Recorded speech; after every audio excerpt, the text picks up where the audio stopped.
what I'm going to aim to do then is tell you a couple of stories that I've been through myself. So my background is as a teacher. I did a PGCE a long time ago, was a modern foreign languages teacher in secondary for a while. Then I founded an educational technology company called LanguageNut, and we ended up working with, I think, around 20 different countries, exporting widely. It's a subscription-based modern languages resource.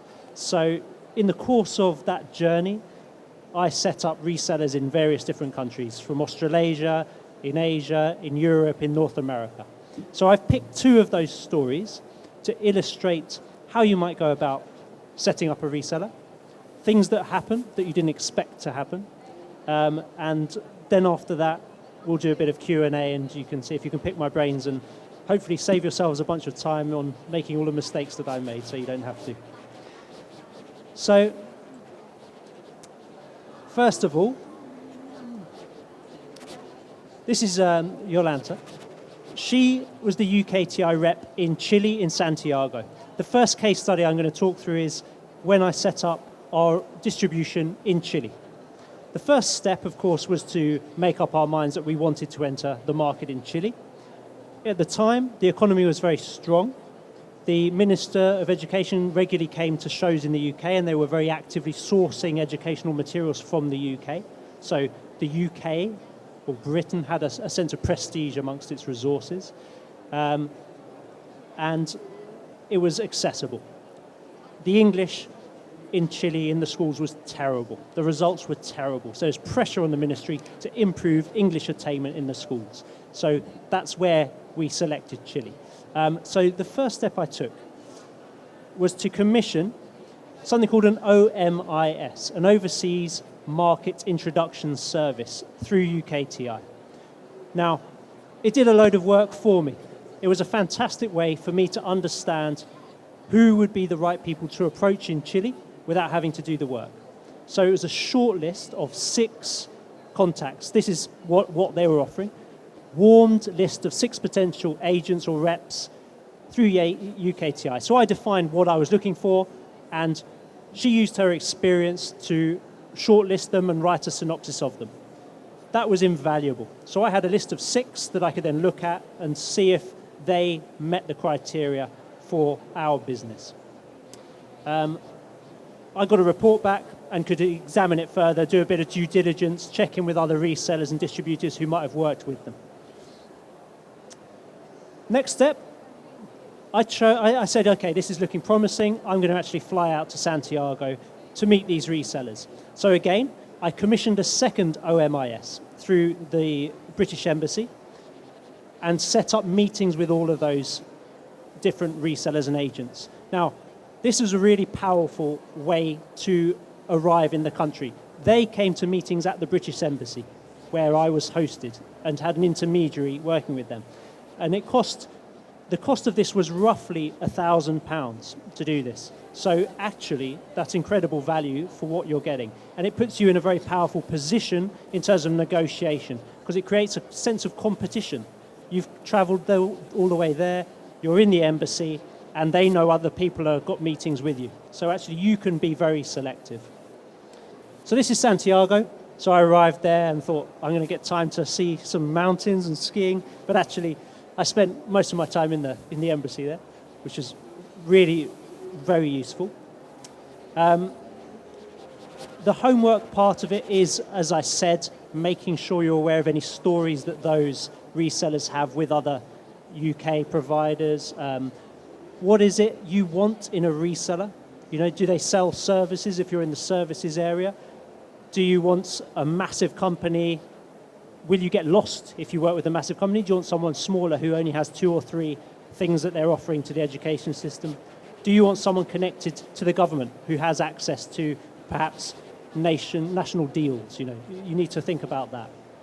The venue side of things, as I said, working out of the embassy was a massive bonus. So that's one way of approaching a market. That was how I approached Chile. Now, doing it a totally different way, with the Netherlands, we work with School Support, who are a smallish distributor and reseller in the Netherlands. And the way I approached them was through word of mouth. So I had a colleague who was also an ex-MFL teacher, and she had established a very strong business in the UK, delivering CDs for primary schools to teach languages. And she had reached out through a number of agents and resellers, quite small scale, friendly, people you could get on the phone to and have a chat with, not a big company. And so we had a chat, and she was kind enough to share her contacts with me. And school support was one of them. So I just got on the phone and said, okay, I'll go over and see you. So more personal and a trust-based relationship, the introduction. So the second step again was to get onto the plane. So I flew over to this conference called NOT, N-O-T. Can't remember what it stands for. It's every 2 years, and it's the equivalent of BET in the Netherlands. So I went to see them on their stand. I met their team. I understood who would be doing the selling for me in the Netherlands market. Would I have someone dedicated to the Language Nut product? What's the infrastructure? Can they deliver? Do I like their tone? Will they deliver the kind of customer service I expect? Those kind of questions were in my mind, and it was informal. I watched them in action, talked to them. We went out for dinner that evening. Very friendly. So those were two different approaches. Then I came to make a decision. So what I'm going to cover here in this part of the presentation is really when you're actually made a decision, what do you have to look out for and what do you go through?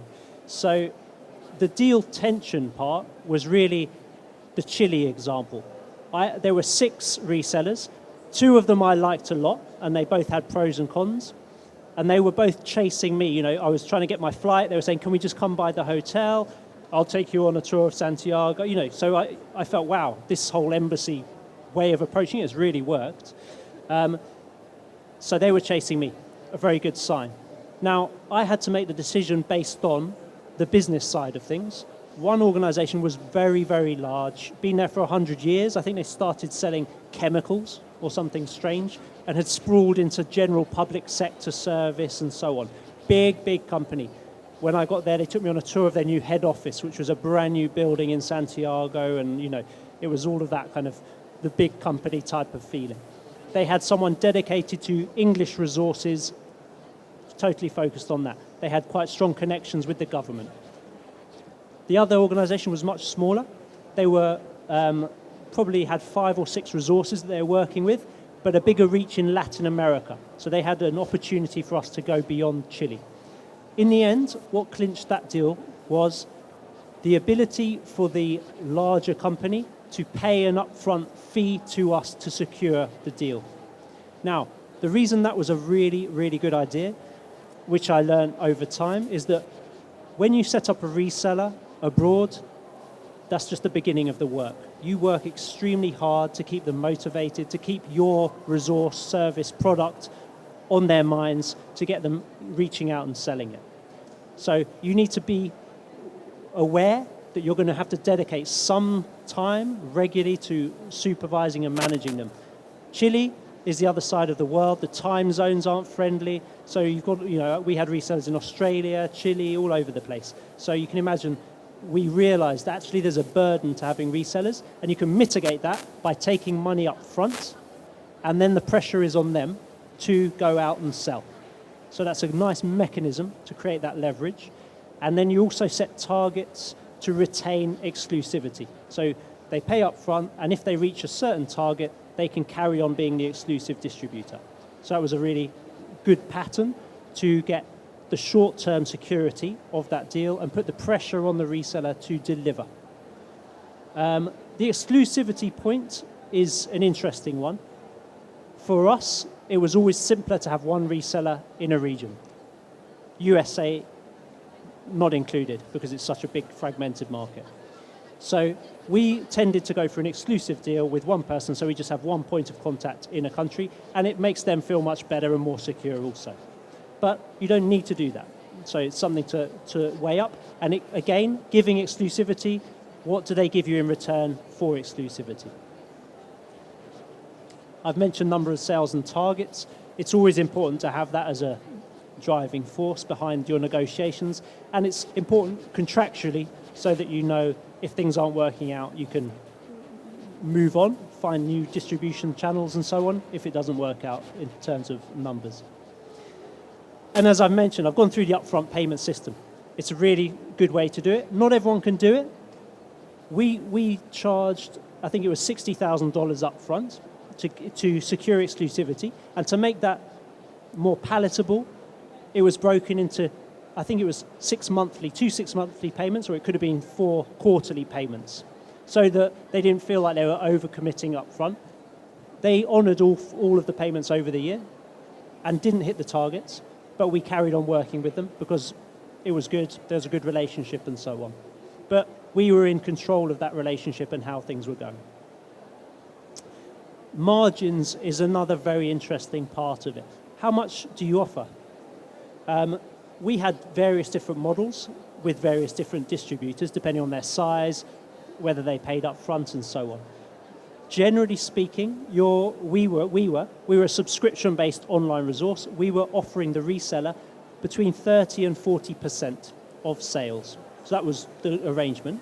But then with our Australian partner, who were quite large and established, we wanted to incentivize them to make more sales up front because it's a resubscription business. The business model is about maintaining your customers and minimizing churn. So motivating them to sell early and giving them a bigger slice of the first year's sale was the pattern we went for with that reseller. And I think it was 50% in year 1, 40% in year 2, down to 30 onwards for year 3. So trying to maintain the incentive for the reseller to look after your customers, which in my experience, they can't ever quite do as well as you. So you're going to provide training to them and so on, but you really care about them. And the reality is with reseller, you'll be one resource among many others. So that's one of the things to be aware of. You need to have a point contact who you can rely on, you can communicate with regularly, you know they're available, and you've got a good relationship with them. So that goes without saying almost, but you can't overemphasize how important that is. So those are kind of 2 different scenarios that I've experienced myself. The kind of informal, friendly route through friends and contacts, or the more robust, going through UKTI, using the embassy, and working it in that way. Both are very different, but both can be effective depending on your business.